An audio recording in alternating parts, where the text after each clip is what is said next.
Eh,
Bueno, muy buenas tardes para todos.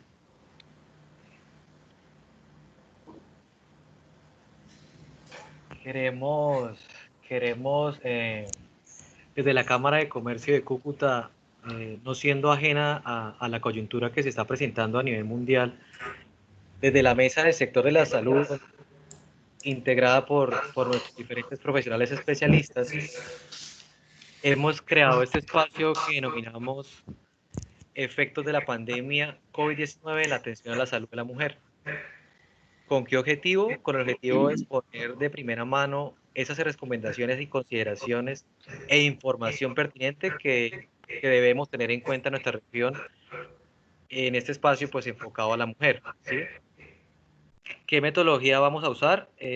Para asegurar la totalidad del contenido, les quiero explicar brevemente a nuestros participantes que durante el tiempo establecido aspiramos a que no sea mayor a una hora. Solo permitiremos pequeñas interrupciones. ¿De qué tipo? Como si se puede repetir esa parte o si no se oye bien, ¿sí? Y las demás dudas o preguntas las vamos resolviendo al final de la sesión de cada bloque que esté trabajando nuestros profesionales. Las preguntas agradecemos las manifiesten a través del chat con su nombre o la empresa que representan y especialmente su correo para tener esa información por parte de ustedes. La respuesta a esas preguntas tendrán un tiempo máximo de 4 minutos y se manifestarán de manera aleatoria, tratando de que no se repitan. Y por último, les agradecemos a los asistentes respetuosamente cerrar sus micrófonos y cámaras para que se establezca una comunicación nítida en este pequeño espacio. Sin más preámbulo, yo quiero ceder la palabra a nuestros profesionales especialistas. El doctor Jaime Machicado Herrera, médico especialista en ginecología y obstetricia, especialista de medicina reproductiva, director científico de la clínica Machicado, y docente universitario y docente de la Universidad Autónoma de Bucaramanga. El doctor especialista también Santiago Machicado Villamizar, médico especialista en ginecología y obstetricia, con diplomado en cirugía endoscópica ginecológica, director del programa de cirugía ginecológica mínimamente invasiva de la Clínica Machicado, gínico obstetra del Hospital Universitario Erasmo Meos. Y darle la bienvenida a nuestro moderador Marcel Leonardo Quintero Contreras, cirujano general subespecialista en cirugía torácica. Bienvenidos, doctores. No lo oigo. Doctor Marcel, no se le escucha. No se le escucha. Muchas gracias, Pablo, y muchas gracias a la Cámara de Comercio por permitir darle continuidad a esta idea de que los profesionales y especialistas de la región puedan estar contándoles cómo se está desarrollando todo este tema de la pandemia COVID-19 y mostrar el compromiso que tenemos con nuestra comunidad y con nuestro tejido empresarial. Entonces, ratifico el agradecimiento a la Cámara. Le quiero dar las gracias a los conferencistas, al doctor Jaime, al doctor Santiago, personas que conozco, que admiro y que sé que han liderado durante mucho tiempo el servicio de la atención de la mujer de la región. Y les quiero también darle las gracias por la oportunidad de poder moderar o acompañarlos y aprender mucho del tema que hoy vamos a tratar. Doctor Jaime, bienvenido. Quisiera preguntarle cuál es la situación de riesgo de las mujeres embarazadas frente a la infección por COVID-19. Bueno, muy buenas tardes. Primero que todo, pues muchas gracias a la Cámara de Comercio por esta muy acertada iniciativa de poder tratar estos temas tan importantes para la comunidad. A Pablo Andrés y a usted, doctor Marcel, muchas gracias por su invitación. Bueno, pues estamos, como todos sabemos, en una pandemia. Una pandemia que obviamente, como su nombre lo dice, afecta a toda la humanidad. Esto viene desde los griegos, cuando Atenas y Esparta se repartían el mundo, apareció una epidemia de muy probablemente fiebre tifoidea y se acuñó el término de pandemia, que viene del griego y que quiere decir pan, todo y demos pueblo. Entonces, en este momento estamos capoteando una epidemia por un virus, que es el virus, el coronavirus, que es de la familia de los coronavirus, que tiene una serie de subgrupos.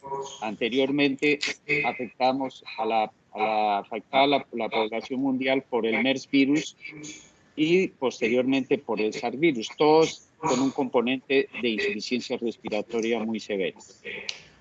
A diferencia de estos dos virus anteriores, el coronavirus COVID-19, que es el que nos ocupa, es un virus que tiene una gran contagibilidad, o sea, se contagia muy fácilmente de una persona a otra. Si bien es cierto, no es tan letal en lo que tiene que ver el embarazo y el producto del embarazo como los otros dos virus, el MERS y el SARS. Pero no por eso deja de ser tan importante, toda vez que el 80% de las pacientes que van a estar en embarazo que se contraigan este tipo de enfermedad van a tener un cuadro muy leve, un 15% un cuadro más severo y un 5% un cuadro mucho más severo. Ahora, este virus tiene mayor protección, mayor agresividad en su expresión clínica en las etapas más tardías de la vida. Eso es una ventaja para las mujeres gestantes porque pues son mujeres jóvenes. Pero obviamente, si bien es cierto que no se ha comprobado que haya una transmisión al punto del embarazo, no deja de ser importante que tratemos este tema, de que dejemos claros cuáles son los cuidados que tenemos que tener tanto en las madres como en los hijos. Doctor Santiago, bienvenido. ¿Cuál es el riesgo para el feto en el caso de una infección de la madre por COVID-19?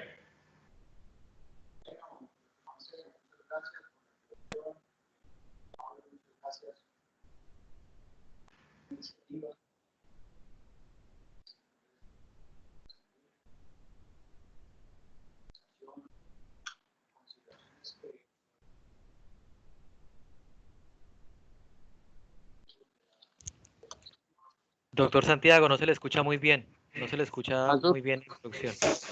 Listo. Creo que ahora está mejor. Bueno, voy a repetir el agradecimiento a la Cámara de Comercio de Cúcuta, a cabeza del doctor Santaella, a Pablo por la coordinación que ha tenido en este ciclo de webinarios sobre pues, el tema que nos atañe en este momento pues, por la pandemia por COVID-19 y por haber abierto un espacio dedicado a las consideraciones que este tema tiene en cuanto a la atención en salud de la mujer, que sin duda alguna es un tema capital del cuidado de la salud de toda población.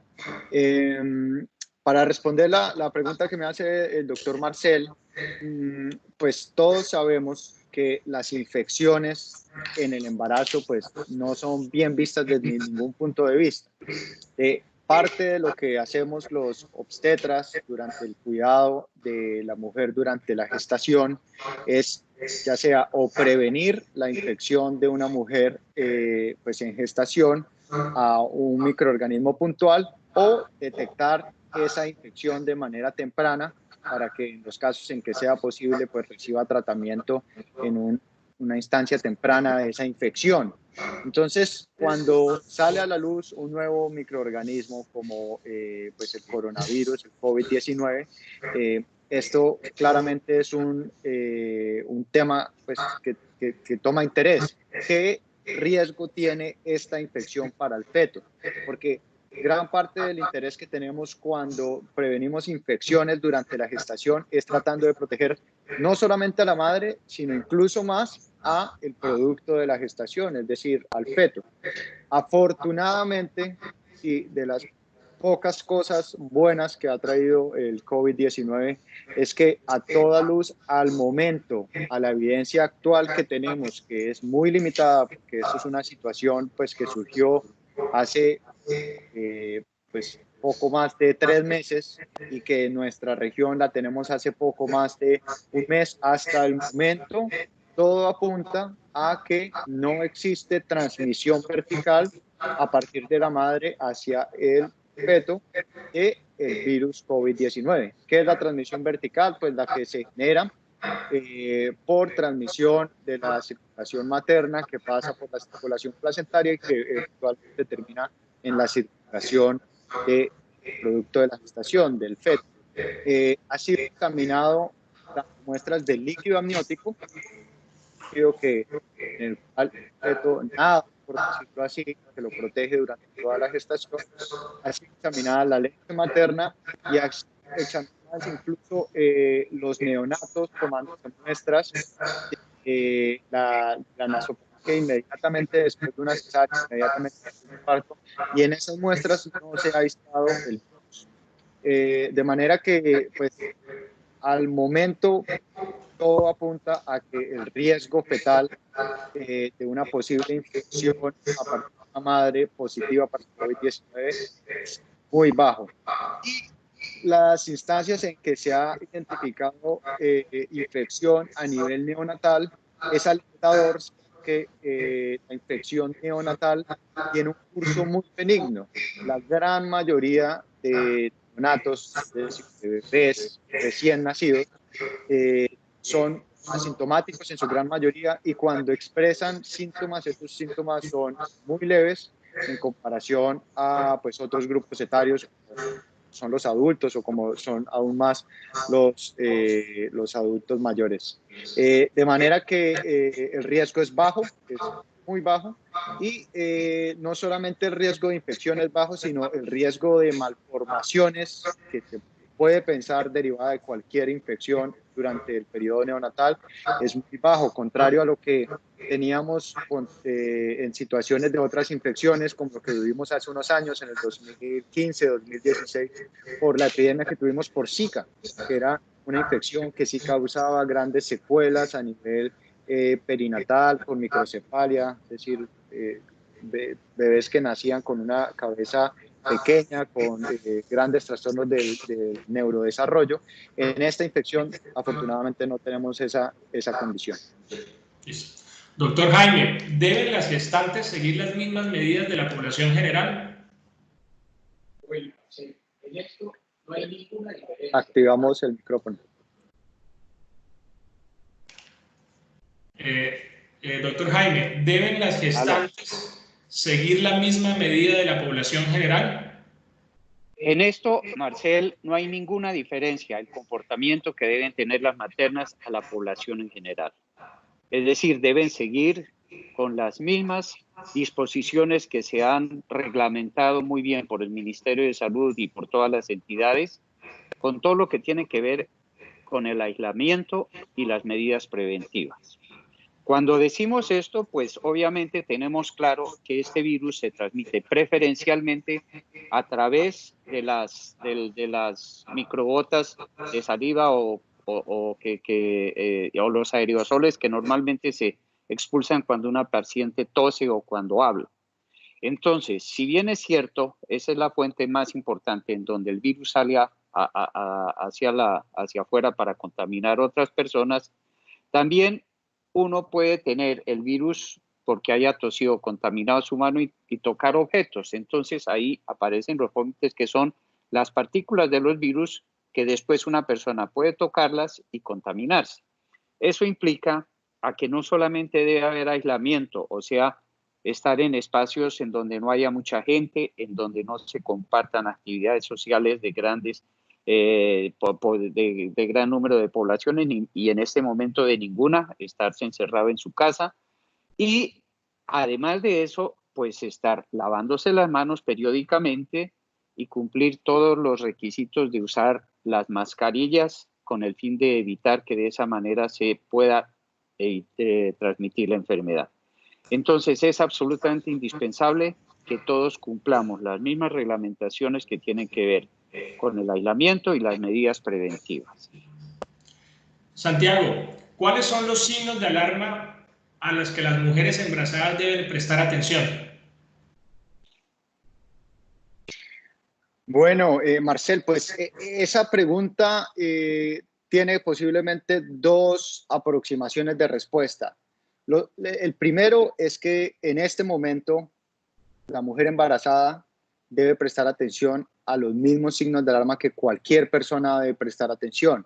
Es decir, lo que conocemos como síntomas típicos de infección por COVID-19, la fiebre, una temperatura mayor de 38 grados centígrados, como lo estipulan la mayoría de guías, la tos, que la mayoría de las veces va a ser sin producción de esputo, es decir, tos seca, pero puede llegar a tenerlo, la dificultad para respirar, sensación de ahogo o disnea, fatiga, malestar general, mialgias o dolores musculares, o incluso puede llegarse a producirse la expulsión de sangre durante los episodios de tos.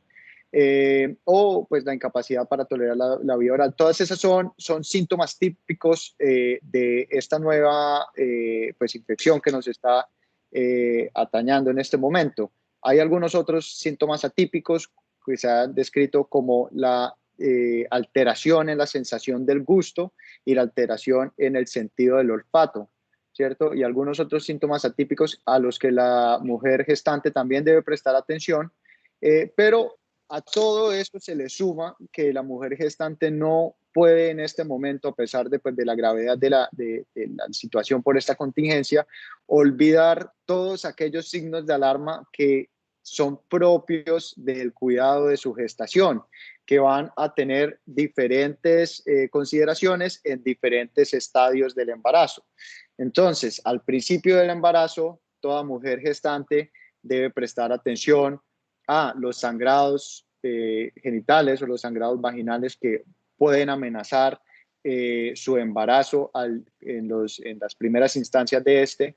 Debe prestar atención a el dolor pélvico, debe prestar atención a pues, una multitud de síntomas como el vómito, como la diarrea, como síntomas generales. Y más adelante en la gestación, sobre todo en el tercer trimestre, la mujer debe vigilar muy de cerca todo lo relativo a lo que se conoce como los trastornos hipertensivos del embarazo, ¿cierto? Que conocemos especialmente la hipertensión gestacional y la preeclampsia, y en ese orden de ideas la mujer debe vigilar la presencia de dolor de cabeza persistente que no mejore con la instauración de analgésicos como el acetaminofén, por ejemplo. Debe vigilar la presencia de tinnitus y fosfenos, que es la presencia de pitos o visión de lucecitas debe prestar atención a epigastralgia, que es dolor en la boca del estómago persistente, y debe pues ser vigilante en todo lo relativo a los movimientos fetales y en lo relativo a el inicio de actividad uterina, considerado como 3 contracciones en 10 minutos que sean pues francamente dolorosas y que tengan una regularidad en el tiempo. Todo eso la mujer no lo puede olvidar en este momento, porque no podemos permitir que por estar altamente vigilante ante posibles signos y pues síntomas de alarma propios del COVID-19, la mujer olvide todos los otros signos de alarma que son propios de su embarazo y por ende pues puedan derivar en un resultado adverso del embarazo por no estar pendiente de ellos. Entonces, la respuesta es ambos, ¿cierto? Presta atención a lo que tanto se ha diseminado pues, en medios de comunicación y demás de los signos propios de COVID, pero también lo que en los controles prenatales se les ha dicho que deben prestar atención en cuanto a su embarazo. Doctor Jaime, ¿cómo debe ser entonces el cuidado prenatal durante la pandemia COVID? Saliéndonos un poquito de los signos de alarma y hablando de generalidades del cuidado prenatal. Bueno, Marcela, entonces básicamente con relación a lo del cuidado prenatal tenemos que distinguir dos ítems. Uno, el embarazo de bajo riesgo y otro, el embarazo de alto riesgo.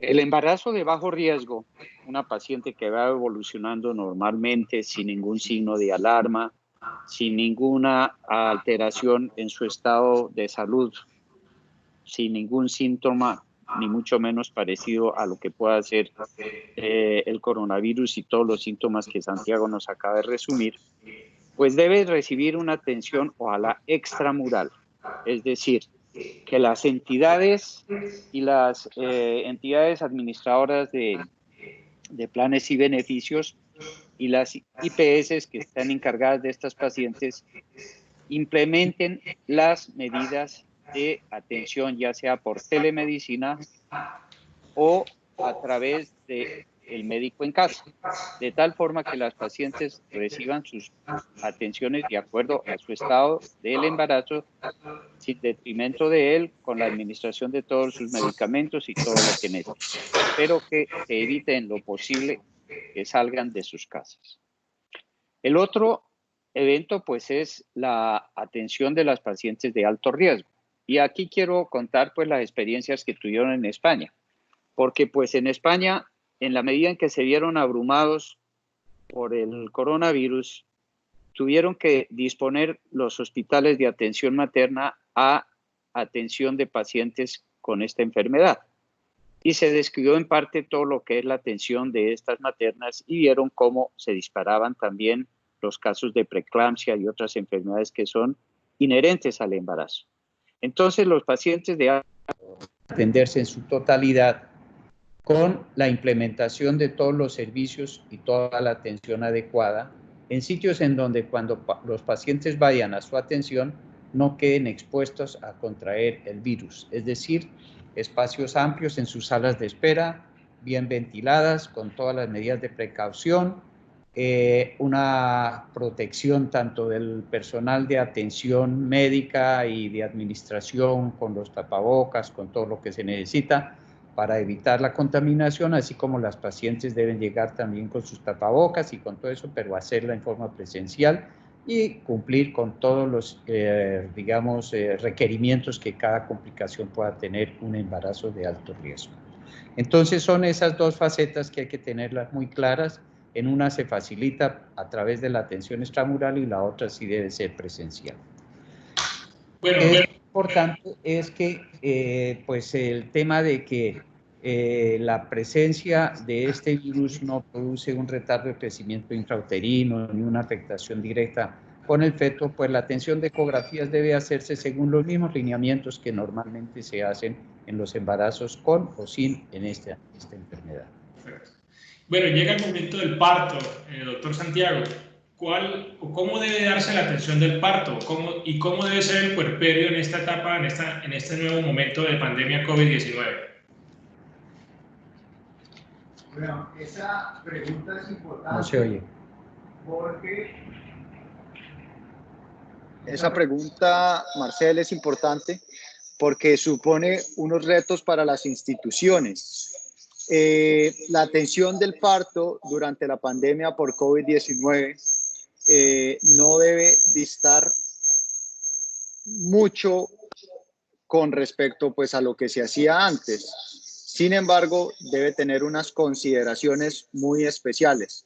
Y es que las pacientes deben tratar de seguir una ruta en la cual tengan la menor exposición posible a pues el resto de las instancias asistenciales del hospital, es decir, que entren en menor contacto con los servicios de urgencias adultos, que entren en el menor contacto posible con otros pacientes propios de otras salas del hospital y que entren en el menor contacto posible incluso con otras pacientes que se tengan en la atención obstétrica. Además de eso, pues tanto las pacientes como el personal del cuidado de la salud debe tener una protección propia de este momento en que se está teniendo.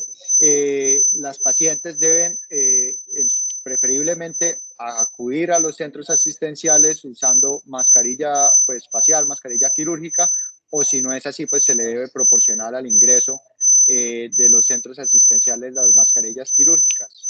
Y el personal de salud también debe tener unas consideraciones especiales en cuanto a los elementos de protección personal, que pues más adelante podemos ampliar un poco más ese tema. En ese sentido, en nuestra región, y para dar una visión un poco desde el punto de vista de lo nuestro, desde el norte de Santander, es muy recalcable el trabajo que ha hecho el Hospital Universitario Erasmo Meós, porque en este hospital se ha trazado un manual de protocolos de atención pues durante los tiempos de la pandemia por COVID-19, y dentro de ese manual se estipula cuál debe ser la ruta de las pacientes que acuden pues, al servicio de obstetricia.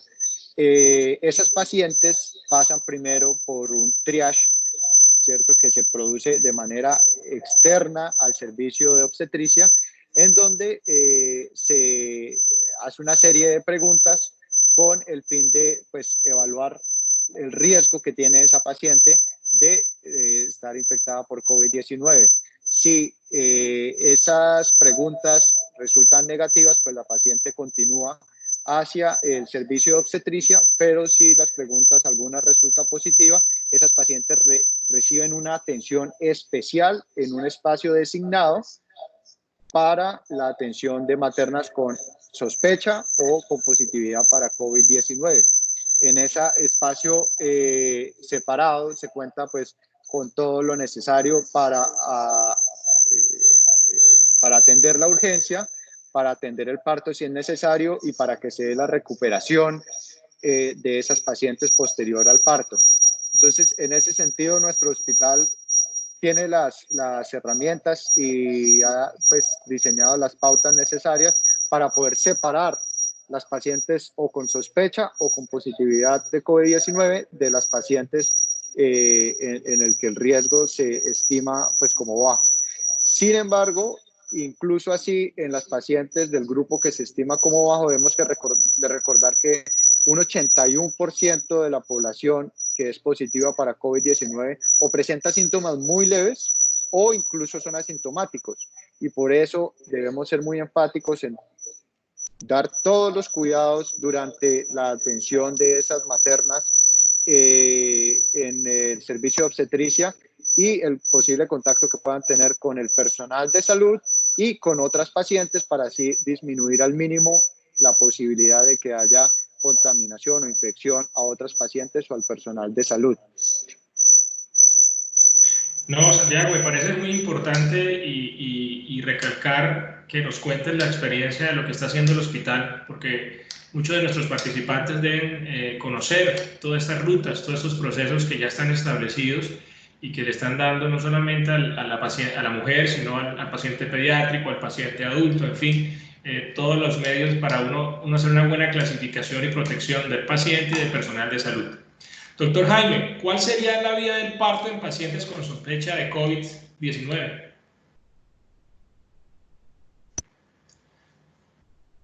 La atención del parto.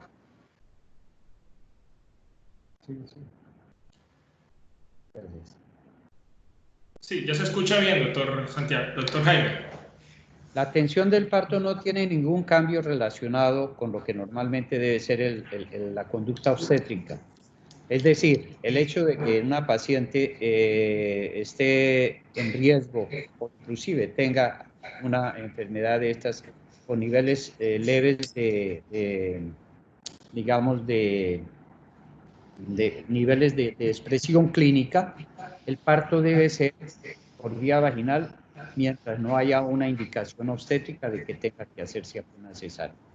Ahora, lo que sí debe es optimizarse su atención con relación a que todo el personal médico y el personal que esté a cargo de estas pacientes pues actúen con todos los requerimientos para evitar cualquier tipo de contaminación en caso de que haya una paciente en trabajo de parto en forma que tenga la enfermedad y que no haya todavía tenido una expresión clínica, o sea, que no tenga síntomas. Y debe, en lo posible, atenderse el parto en la misma área de aislamiento en donde tuvo todo el desarrollo de su trabajo de parto.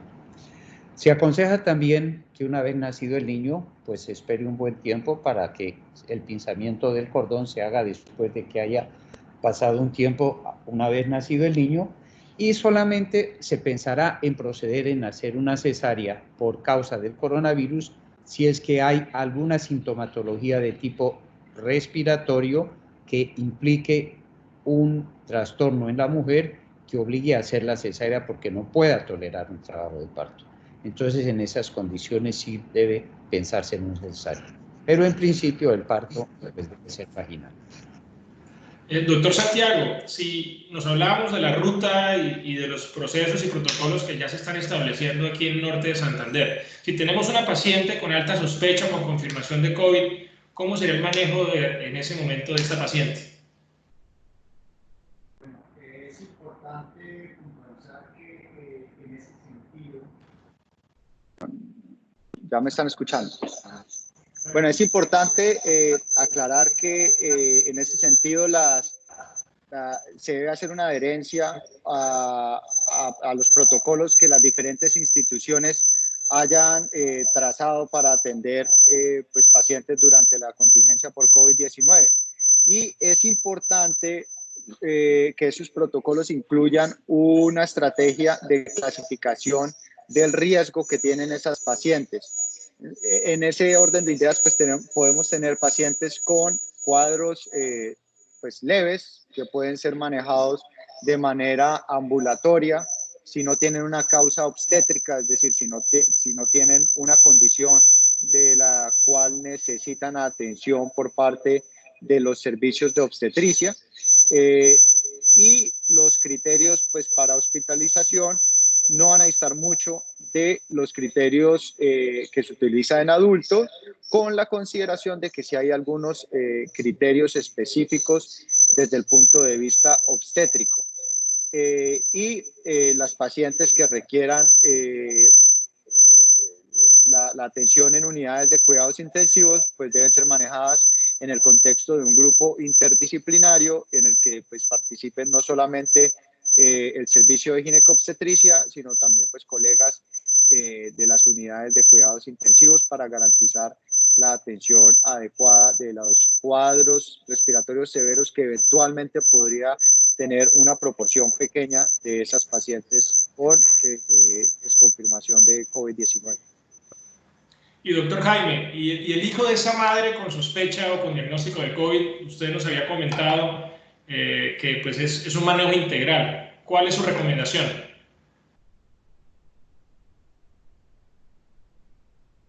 Entonces, con relación a lo que es el manejo del binomio madre e hijo,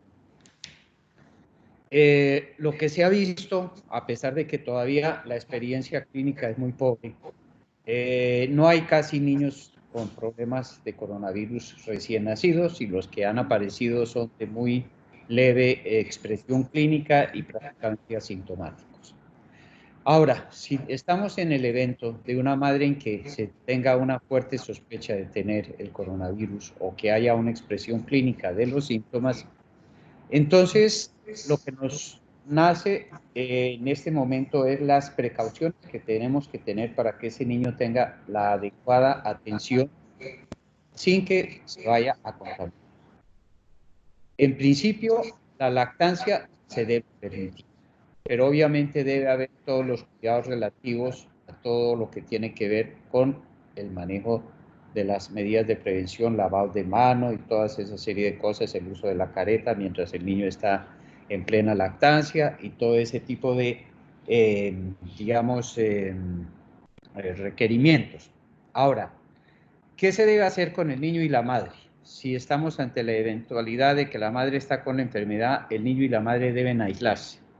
Deben estar ambos en una habitación durante 14 días y en esos 14 días deben tener todas las medidas de prevención para que tengan una adecuada atención con las medidas de prevención que ya hemos dicho, el uso de la mascarilla, evitar toser en el niño, sobre el niño, todas las medidas de desinfección que deben existir para que no haya ese riesgo. El contacto piel a piel entre la madre y el niño se debe mantener.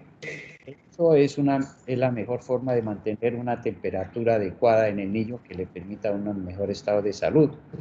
Asimismo, el hecho de que mantengamos la lactancia es donde va a tener el mejor aporte nutricional y a través de la lactancia van a ir las primeras vacunas que van a permitir que el niño desde el punto de vista inmunológico pueda defenderse mejor ante cualquier eventualidad. Ahora, si nosotros vemos que la madre pues tiene un cuadro clínico que implica que se quede hospitalizada, el niño es un niño maduro, perfectamente se puede ir a casa y recibir la atención por ambulatoria, estando la madre en la clínica hasta que el niño, hasta que pueda salir ya en una forma completamente curada y poder atender a su niño ya en la casa. Si nosotros vemos que el recién nacido tiene alguna expresión clínica de la enfermedad, sí debe ser atendida en una unidad especial, en una UCI prenatal. Y esta UCI prenatal, pues obviamente deberá tener todas las medidas de aislamiento para que la atención del niño sea de la manera óptima posible y limitar las visitas tanto de los padres como de los familiares para que no haya haber ningún riesgo de contaminación agregada tanto al personal de atención en la clínica como para el niño. Entonces, con base en eso, pues si actualmente hay que hacer el transporte de un niño a un lado, pues hacerlo en ambulancia, con todos los requerimientos, en una incubadora, con todos los requerimientos, y ojalá, pues en lo posible, que no salga de la misma institución, pero cumplir con todos esos requisitos para que el niño tenga la mejor atención y el mejor riesgo. El doctor Jaime Santiago nos hablaba de la posibilidad de lactancia materna. El doctor Jaime nos hablaba de la posibilidad de lactancia materna. Doctor Santiago, profundícenos un poco más sobre la lactancia materna en esos pacientes altamente sospechosos o que están confirmados. Bueno, la lactancia materna ciertamente es posible durante este momento en pacientes que tienen sospecha o incluso confirmación por COVID-19.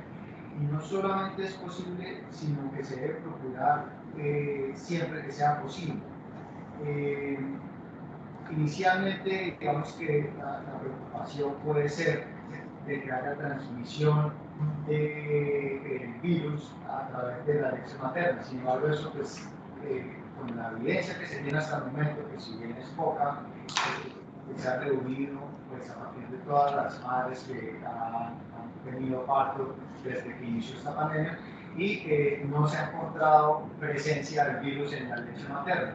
De manera que la consideración acá no es tanto si puede haber transmisión por leche materna, sino el riesgo que habría de transmisión del virus de la madre durante la lactancia por pues la respiración y la cercanía que puede haber entre la madre y el neonato. Sin embargo, es más el beneficio que recibe el recién nacido de parte de la alimentación exclusiva de leche materna que el riesgo a que eventualmente el neonato podría estar expuesto de adquirir el virus a partir de la madre durante la lactancia materna. Debo recordar otra vez más que el riesgo es bajo e incluso si se diera,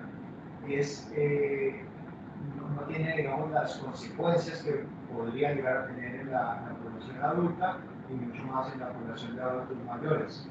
La lactancia materna, las ventajas que tiene y los beneficios que tiene, pues ya están absolutamente explorados y absolutamente demostrados en cuanto al fortalecimiento del sistema inmunológico del neonato, en cuanto al desarrollo de los mecanismos de apego de la madre, y del neonato, y son más los beneficios que éste recibe de recibir la lactancia materna durante este momento que los posibles riesgos a los que podrían estar expuestos.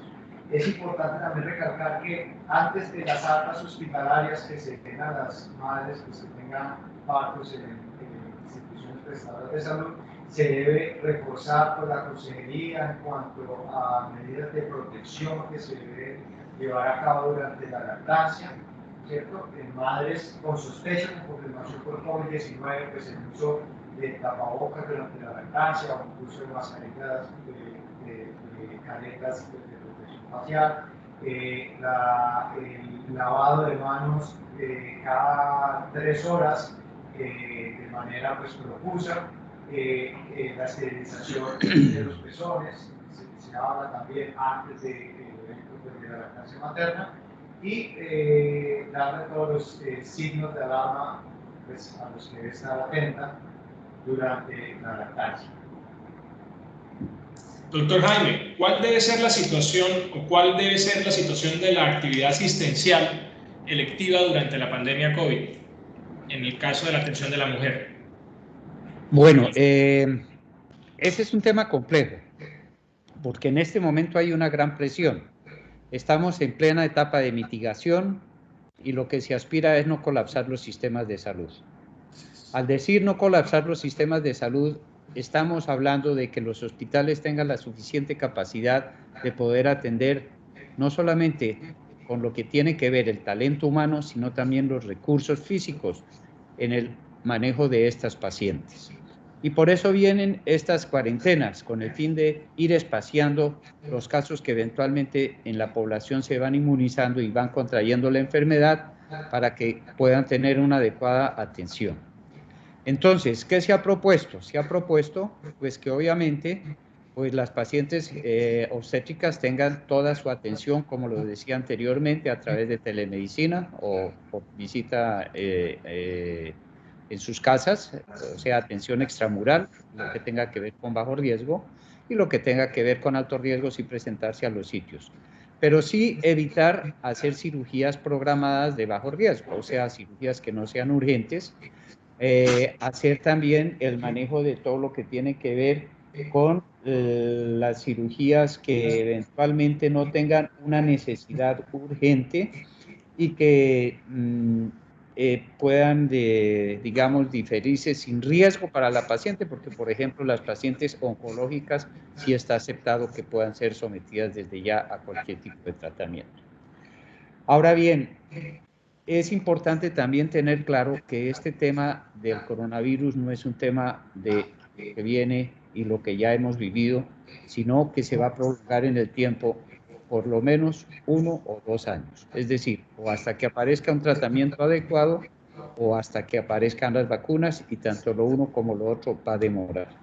Eso nos obliga a que todas las instituciones de salud pensemos que la gente de todas maneras tiene que tener soluciones a sus problemas benignos y de patología habitual y que van a tener que tener esa atención. Y nos obliga a que todas las entidades que prestemos salud tengamos la capacidad suficiente de formar y de crear nuestros protocolos de atención con el mínimo riesgo de contaminación tanto para el personal médico, el talento médico, la parte administrativa de las instituciones y lógicamente para los pacientes. Pero lo que viene es a largo plazo y hay que prepararnos y hay que entender que la vida nos cambió y que tenemos que hacer todo lo que nos mande la ciencia y la evidencia científica con relación a este cuadro de infección generalizada que estamos viviendo. Sí, definitivamente esta pandemia nos ha confrontado con respecto a cuáles son las prioridades y cuáles son en un momento determinado la situación del sistema, porque ahí es donde hay que buscar un equilibrio y no podemos, como muy bien dicen doctor Jaime y doctor Santiago, dejar de atender pacientes que necesitan esperando que lleguen otros pacientes que tal vez ese escenario pues, nos tiene muy confrontados, ¿no? Yo igual siento que esta información que ustedes nos han dado ha sido muy importante, sobre todo entendiendo que ya es una realidad aquí en Norte de Santander los protocolos y los conceptos. Entonces, doctor Santiago, ¿cuál serían para usted los elementos de protección personal enfocados en la atención de la mujer que debería utilizarse el personal de salud e inclusive el mismo paciente? Bueno, ese es un tema bien importante porque una de las consideraciones que se deben tomar es la protección del personal del cuidado de la salud, no solamente pues con el fin de proteger a ellos y de no colapsar o de dejar las instituciones sin el talento humano para hacer frente a esta situación, sino con el fin de pues no de prevenir que ellos sean transmisores de la infección por COVID-19 en la comunidad, en sus familias y pues en su círculo social. De manera que los elementos de protección personal deben ser garantizados por las instituciones en las que trabajen pues, los profesionales de la salud, y a nivel de obstetricia fueron estipulados por la Federación Colombiana de Sociedades de Obstetricia y Ginecología. Se han separado en elementos de protección personal que deben ser usados en diferentes áreas de trabajo. Entonces se diseñó un plan para los elementos que se deben usar en el trabajo de parto y del parto, en la consulta externa prenatal, en las instancias pues, de ultrasonido, la atención de urgencias obstétricas, incluso salas de cirugía. Pero en general tienden a hacer todo pues, el uso de una protección tipo mascarilla quirúrgica, ¿cierto? O si nos vamos a enfrentar a la atención de una paciente con sospecha o con confirmación de COVID-19, incluso una mascarilla facial de alta eficiencia, que se ha popularizado mucho pues, en los medios, pues con esta contingencia, los conocidos como N95, ¿cierto? Que tienen un mayor poder de filtración, por decirlo así, de las partículas que provienen del medio externo. También durante la instancia del trabajo del parto y del parto, por ejemplo, se debe usar batas antifluidos, protector ocular tipo visores, o incluso mejor ojalá fuera careta, porque esta careta va a prevenir no solamente la posible contaminación o infección del virus a través de los ojos, sino va a proteger también la mascarilla facial o la mascarilla de alta eficiencia N95 que se esté utilizando. Se debe usar guantes y pues el gorro quirúrgico. Importante recalcar que el uso de guantes, si fuera, por ejemplo, no en trabajo de parto, sino en instancias como la consulta externa, cuando se utilice y cuando se implemente, debe ser un par de guantes para la atención de cada paciente. No sirve de nada si nos protegemos con un par de guantes y vemos 10 pacientes usando esos guantes, porque vamos a entrar en un gran error y podemos no prevenir la diseminación del virus, sino casi que favorecerla. Y debemos tener muy presente que el uso de guantes no reemplaza en ninguna medida la estrategia que ha sido comprobada de alta eficiencia, que es el lavado de manos en los 5 momentos que pues ya hace mucho tiempo tiene estipulado la Organización Mundial de la Salud. Y puntualmente acaba de ser antes de examinar o antes de entrar en contacto con cada uno de estos pacientes y después de entrar en contacto con estas pacientes.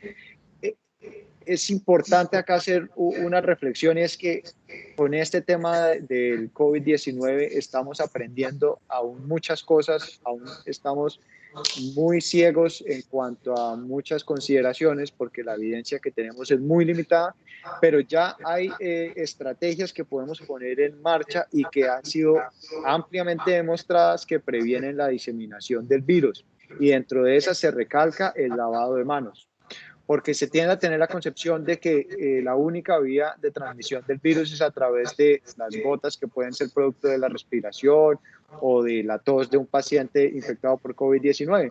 Pero en los hospitales y pues incluso también en el medio externo, una vía de transmisión que incluso podría ser más importante es a través de los elementos que pueda haber alrededor, como los teclados, como los mouse, como las manijas de las puertas, en donde se puede depositar el virus. El virus puede permanecer activo en las diferentes superficies durante largos periodos de tiempo. Alguien puede tocar esos elementos y llevarse las manos a la boca, a los ojos, y de esa manera infectarse. Entonces, el uso de todos estos elementos de protección personal sí se debe hacer. Se debe hacer bien, se debe saber cómo debe ser la colocación de los elementos de protección personal, cómo debe ser el retiro de los mismos, por cuánto tiempo se debe usar cada uno de los elementos, pero a la par de eso y paralelo a eso, instituir el lavado de manos y las diferentes estrategias que pues, han sido comprobadas como eficientes para prevenir la diseminación entre pacientes.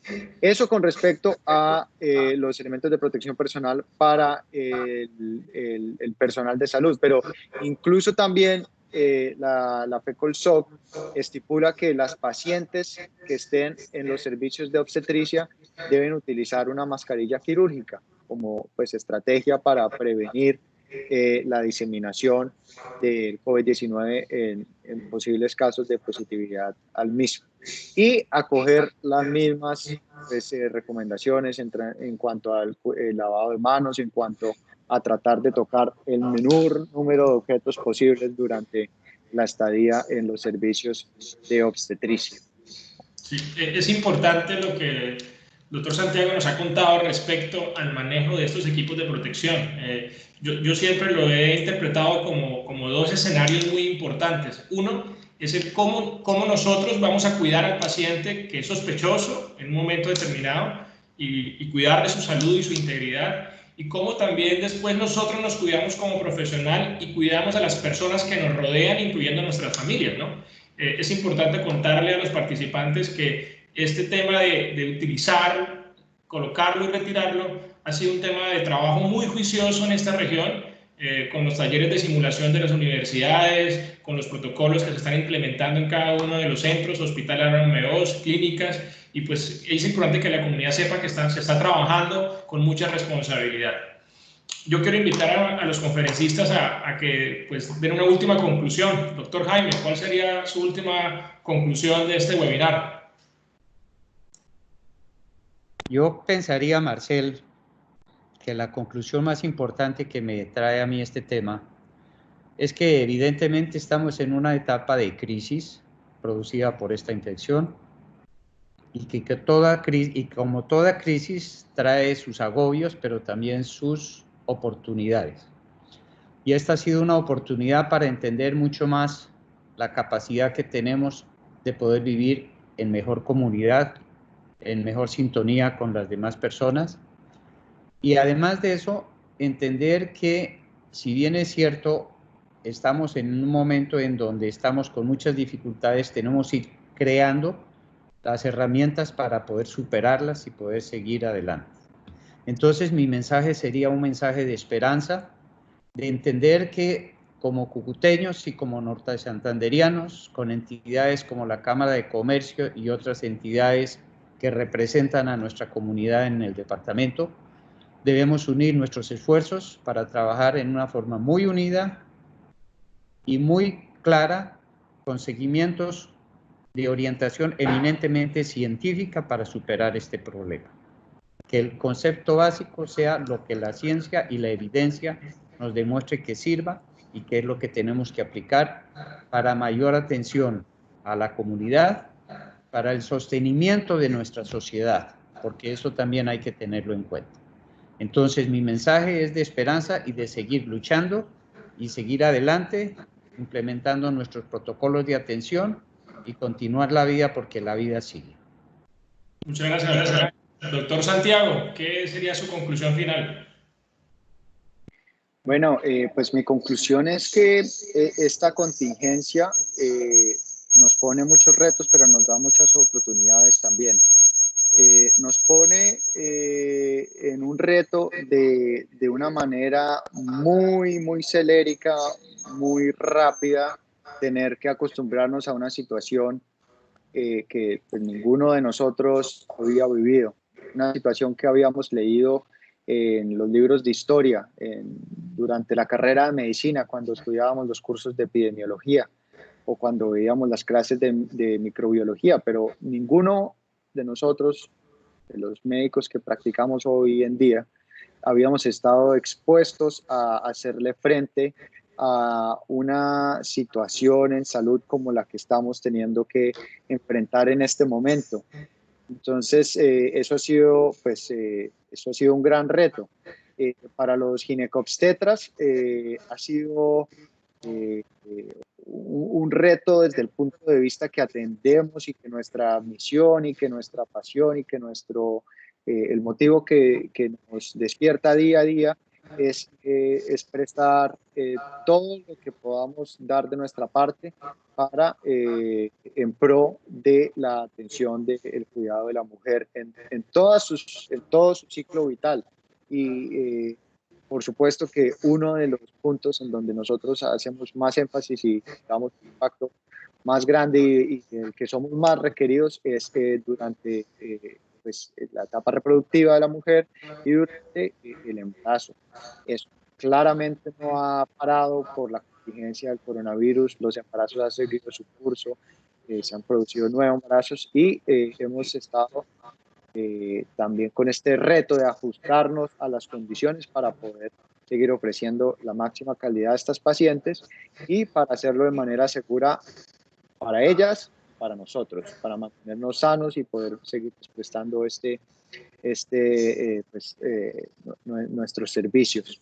Eso ha sido, digamos, el gran reto, pero nos trae los beneficios de que poco a poco vamos construyendo las herramientas, poco a poco vamos articulando esfuerzos entre las personas que prestan la fuerza asistencial, es decir, los médicos que estamos en el campo de trabajo, pero también todos los administrativos, todas las personas responsables de administrar los recursos para que todos los cambios que tengamos que hacer se puedan llevar a cabo. Y en ese sentido, pues estamos, yo creo que probando que podemos hacer grandes cambios en periodos de tiempo muy pequeños. Creo que hasta el momento las medidas que pues, tomó el gobierno han tenido un efecto positivo en cuanto a que nuestra situación pues, no es muy desfavorable si la comparamos con situaciones que han tenido, pues, que se ha tenido en otras latitudes, pero incluso con más énfasis debemos seguir teniendo conductas muy responsables para poder decir esto mismo que estamos diciendo ahorita en un mes, en 2 meses, en la medida en que pues poco a poco tengamos que empezar a abrir las diferentes actividades laborales, porque pues, de otra manera no habría manera de mantener la situación en la que estamos ahorita.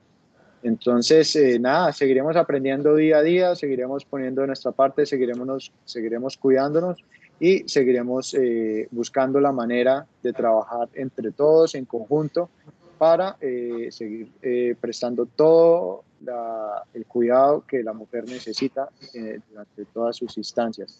Es importante saber que esto está pasando ahorita, pero debemos estar preparados no solamente para el impacto inmediato que esto esté teniendo, sino el impacto que va a tener debido a que hemos tenido que cerrar un poco la puerta a la atención de otras condiciones de la mujer condiciones que digamos no son tan apremiantes y de tan inmediata necesidad como lo es el embarazo, como los sangrados uterinos anormales, el dolor pélvico, la miomatosis uterina, toda la patología vulvar y del tracto genital inferior, y que cuando empieza a pasar eso, pues vamos a tener que vernos en la necesidad de atender toda esa carga de enfermedad, y debemos estar preparados para poder terminar de atender eso mientras también nos hacemos frente a toda esa otra necesidad de atención en salud que se tiene. Sí, yo quiero como aprovechar este espacio también para contarle a la comunidad y a los participantes el gran reto que se viene ahora cuando el Estado permita abrir escenarios que deben abrirse desde el punto de vista económico, y es ahí en donde la responsabilidad social y personal debe ser muy importante. Es decir, cada uno de nosotros entender muy bien que el aislamiento social, más que un aislamiento, es más por protección y poder compartir escenarios, espacios responsables donde yo me cuido y cuido a la otra persona. Entonces yo creo que ese también sería como mi mensaje en estos espacios de esta pandemia que pues, la Cámara nos da. Quiero retomar las palabras del doctor Jaime. Yo también tengo mucha esperanza que vamos a salir muy fuertes de todo este escenario. Quiero retomar las palabras de Santiago diciendo que estamos absolutamente retados, pero dispuestos y formándonos para hacer lo mejor posible, y que en Norte de Santander hay un grupo de equipo interdisciplinario. Estar hoy reunido con ustedes a mí me emociona, sin ser el competente del tema, pero me siento muy satisfecho de poder tener la oportunidad de presentarlos y de acompañarlos a ustedes, a los pediatras, a los internistas, a los cirujanos, a toda esa medicina norte santanderiana de la cual nos sentimos muy orgullosos. Entonces, muchas gracias por participar. Pablo. Bueno, yo Muchas creo gracias, Marcel, por la moderación. Muchas gracias, Pablo. Muchas gracias, Marcel, y a la Cámara de Comercio. Muy amables.